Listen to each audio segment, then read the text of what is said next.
Challenge MEDUSA.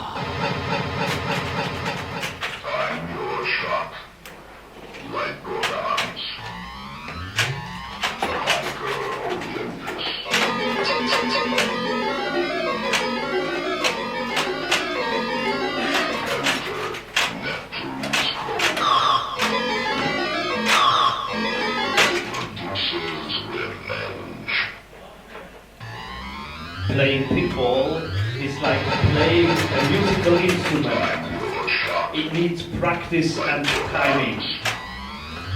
Aleksander Gabryś, for instance, offered me to accompany my speech playing instrumentally on the MEDUSA machine. He knows how to juggle the ball between the flippers.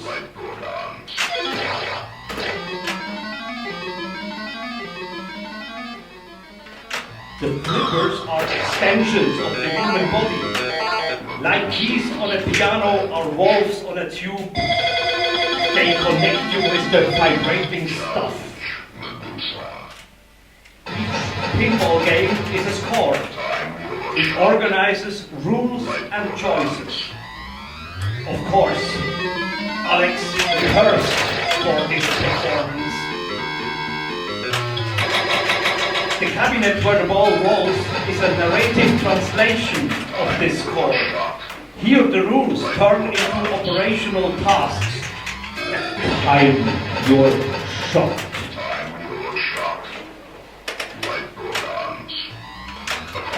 The pull on the plunger sets a gear in motion that goes far beyond mechanical interplay. Together with the ball, you are shot into a space of possibilities that constantly reshapes and articulates itself in the moment of performance. Components become actors, accomplices, or opponents. Light Gorgon.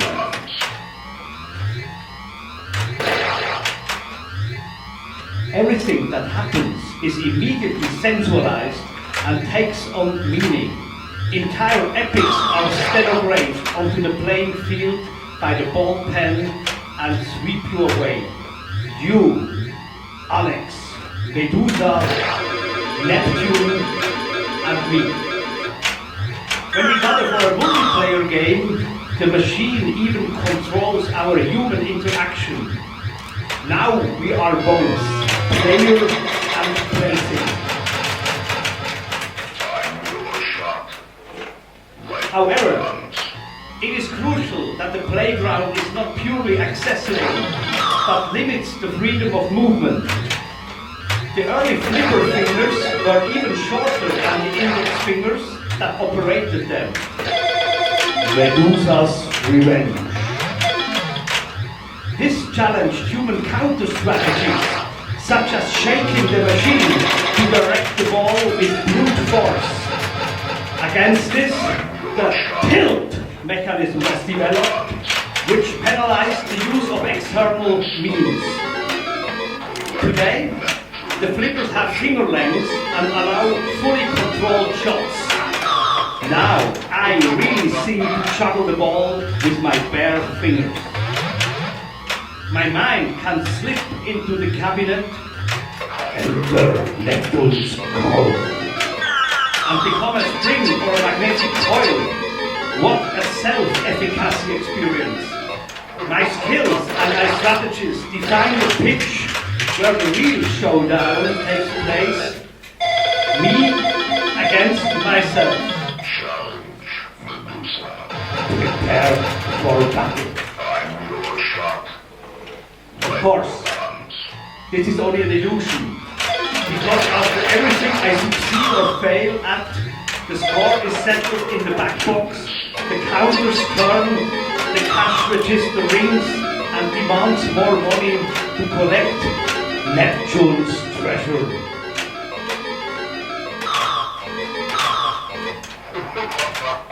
Oh yes, sound is the strongest weapon of this game. The ball rolls and rattles and makes you quickly forget the separating glass screen. At the same time, all moves magically activate the library of sounds in the back box. This music always seems to know where you stand. 7 for extra ball. Provides the soundtrack to the plot of your performance. Its tone is alarmed, triumphant, even merciless when it switches to the restart jingle as soon as you have lost. Therefore, you interact with the machine much deeper than just by pressing buttons. This game is not limited to its regulated frame, but activates its environment. Around the late 1970s, almost at the same time as I did, the pinball machines learned to speak.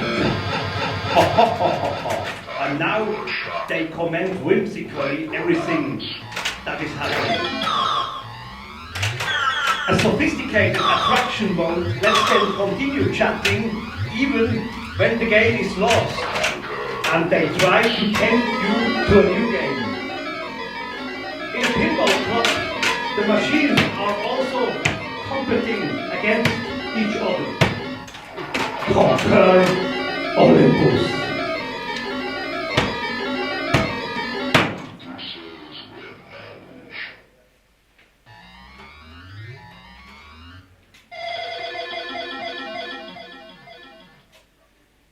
Is it just a coincidence that among my closest musical friends here in Basel, there are several passionate pinball players?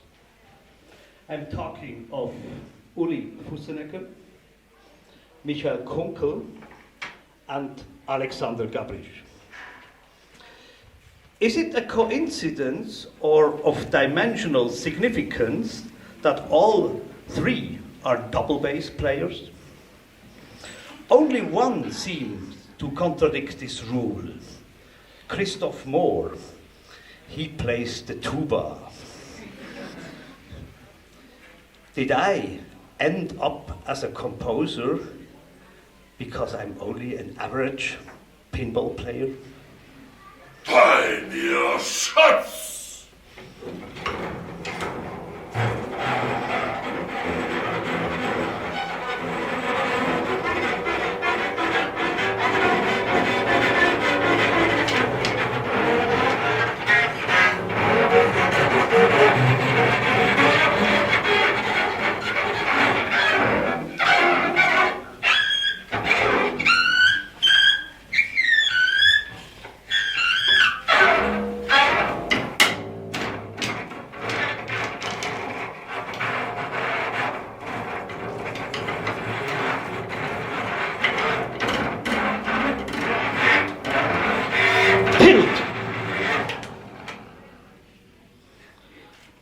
In September 2021, I made a musical intervention. Tilt! In September 2021, I made a musical intervention into a running pinball club nearby Basel. You can see a video documentation over there in the Spielhölle. My idea was to project the typical inner mechanics of a pinball machine onto the entire pinball club, transforming the collective activity into an acoustic multiplayer multi-ball game. I did this strictly within the common practice and rules of the club.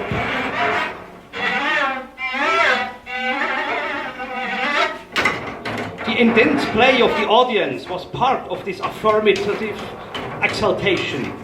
But interestingly, after the initial euphoria, some of them stopped gaming and became observers, walked around and listened, while others looked through my concept and started to play another game. They started to interact with the super game that I had conceived. The musicians played both. They played on pinball machines in a pre-composed way, as you heard it before, and they played on their instruments in a highly risky and contingent way. For this, I prepared their instruments with typical components like balls, springs, magnets, and thus transformed them each into pinball machines. The process of interpretation now is entangled in a triple game, performing a score, but also playfully adapting to the current situation and commenting on both verbally. Match victory for everything, for extra life, extra war, extra more, extra war.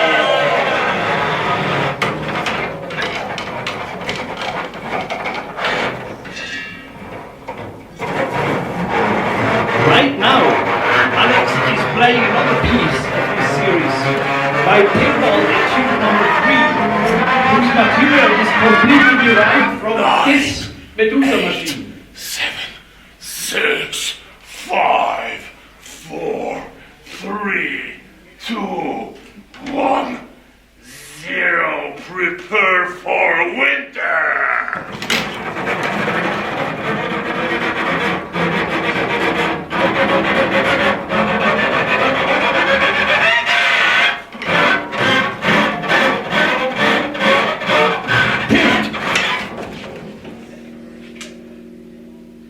Alex's idea to wear a mask and to assimilate to the image of the back box is appropriate, because not only what he plays but also what he speaks follows exactly the logic of MEDUSA's backbox chords. I transcribed the whole repertoire of possible sentences and integrated them into my etude with the permission to exchange single words so that the player can comment on his own playing now.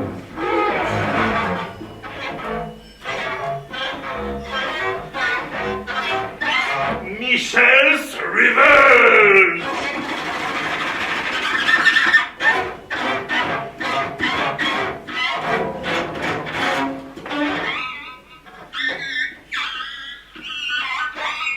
Collect Incas treasure! Isn't it interesting that in the application of game theory in the musical avant-garde around 1960, special attention was paid to the possibility of commenting and reflecting the musical playing in real time? Think of John Cage and David Tudor's lecture performances in Darmstadt. Think of Cory Bussard's commented radio version of Edmond. Think of Mauricio Kagel's Sonant. Think of Yanis Xenakis' idea of a musical discourse in his orchestral pieces Duel and Soufflation. The gamification of music seems to be associated with expanded means of communication. Prepare for airplane! Cornelius Cardew, Vito Borota, and Hans Friedrich went even further and understood music as a collaborative agency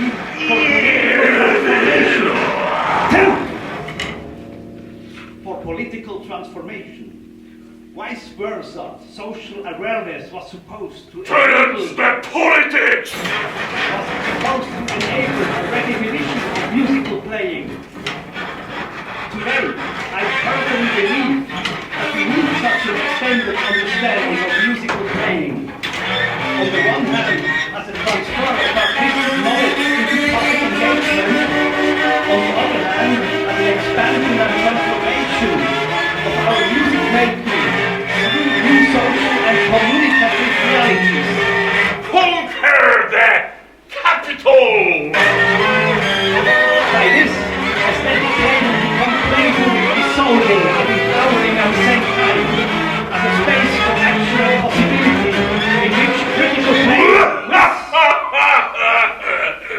in which critical playing with and against each other can be tested and practiced together. Analogous to Ludwig Wittgenstein's late philosophy, we can understand the omnipresence and ambiguity of play as an epistemic resource. Seen in this light, My intervention in the pinball club was a research on how different playing practices, game competences and play communities can learn from each other and pollute in new ways. Conquer Olympus.